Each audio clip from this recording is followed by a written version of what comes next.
Hey guys, this is a follow-up to my other little hand sanding video I did. I had a lot of people wanting to know about the fixture, why I mentioned the dagger shape for the profile of the support. And I very much have reasons as to why mine is shaped like that. I call it a dagger profile. I mean, obviously it's not a nice shapely dagger, but the reason having that curvature there, I can take my blades and lay them down on the fixture, and I don't have to have the point sticking way out where it's dangerous, and I can have most of the cutting edge protected basically by the fixture itself.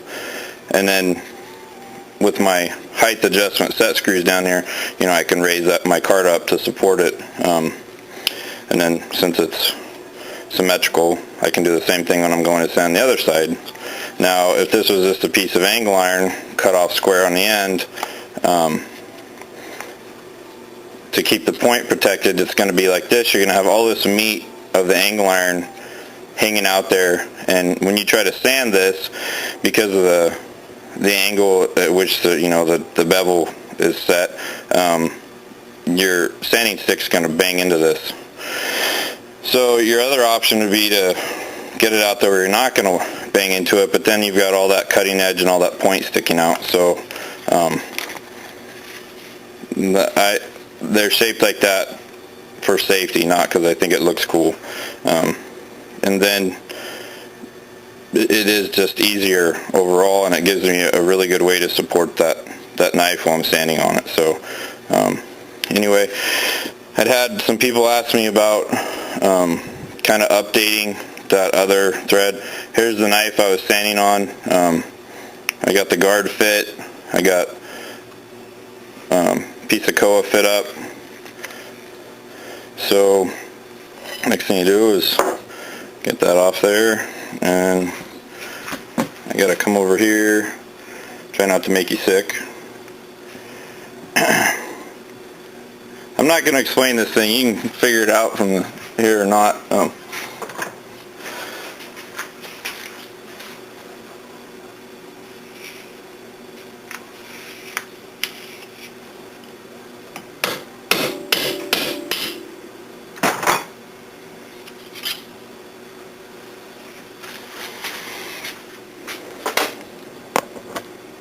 So, got my guard off.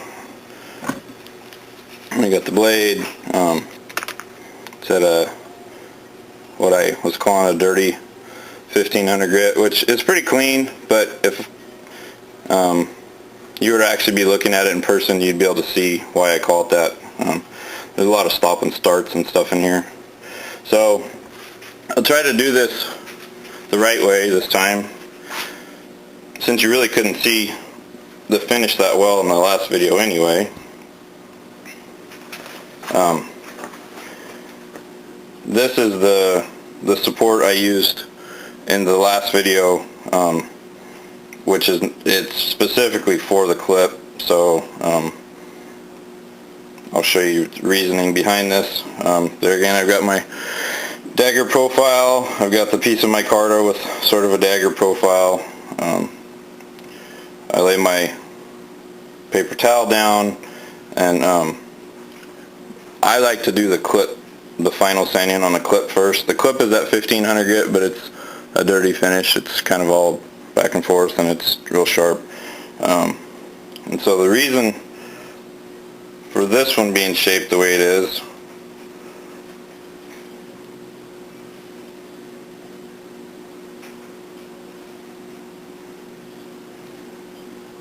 a little bit backwards here with the camera rolling. I can get this on here like so, get that clamp down, and then this is actually a brass screw that's been ground down a little bit, because what's going to happen is this is going to want to move, and that brass screw comes up, and it basically just acts like a kind of a retention pin, and it's going to keep this from moving, and then I don't have anything over here to get in my way, and so then might just try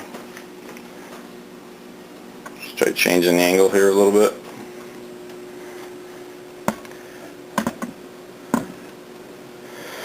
Just loosen this up over here, and I can rotate this whole thing.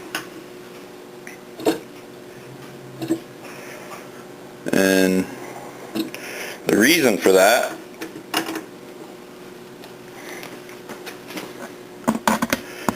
is now my clip is basically parallel with the floor.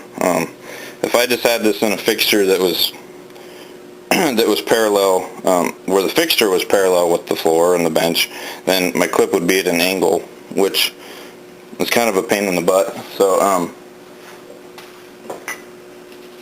I got my 1500 grit, and I usually do the clip dry just because I want to be able to make sure that I can see, you know, exactly where I'm at. Sometimes if I'm really worried about it, I'll kind of paint this with a wide tip marker, just so when I'm removing the marker I can make sure that it's all coming off the same spot. But I usually will go back and forth a little bit just to get a feel for it. And once I get a feel for where I'm at, it's just smooth pulls. And the reason that feel is important on this is I don't want to be rocking this thing all back and forth and washing out that grind line. 1500 grit, a lot of people wouldn't really think that it could, but I know that it can. So just come back nice and smooth.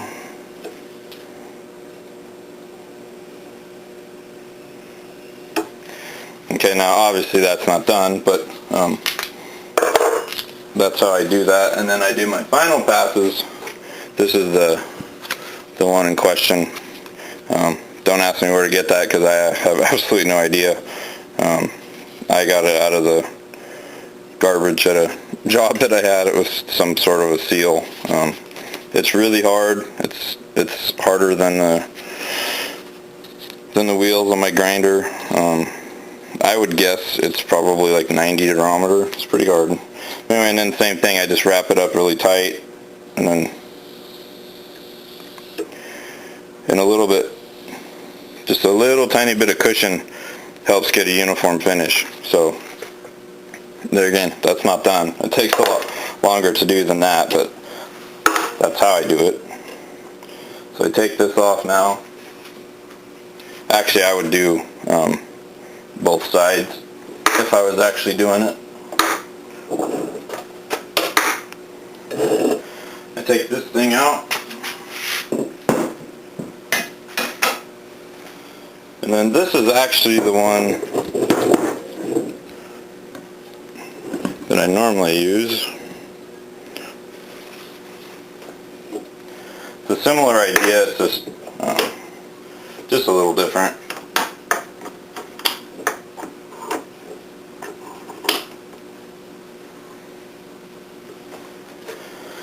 Same idea with the profile and the set screws. So you take a piece of paper towel and lay it down there.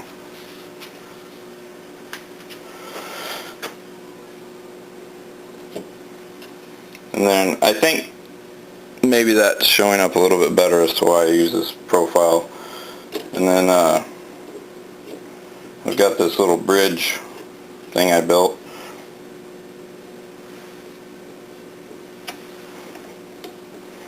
And I can clamp it down really secure that way. It's simple. I'm probably going to get like a Betsy toggle clamp or something to replace the El Cheapo drill press clamp, but it was just an idea that I had, and I wanted to see if it was actually going to work before I committed to it. So then I do go back to the Windex on my main bevel and move this up a little bit so you can hopefully see what's going on here. And then I use my finger to guide the sand so I don't scratch everything up as I'm coming into it. I ease down into the plunge, I lock in my elbows, and I just draw my weight back.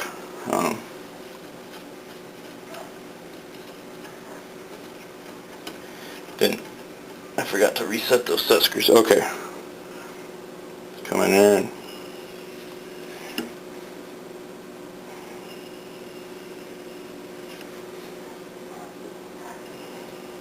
And I kind of progressively ease up on my pressure, and then once I get to where almost everything is completely uniform, then I switch back out to this one again, and it's just the same thing.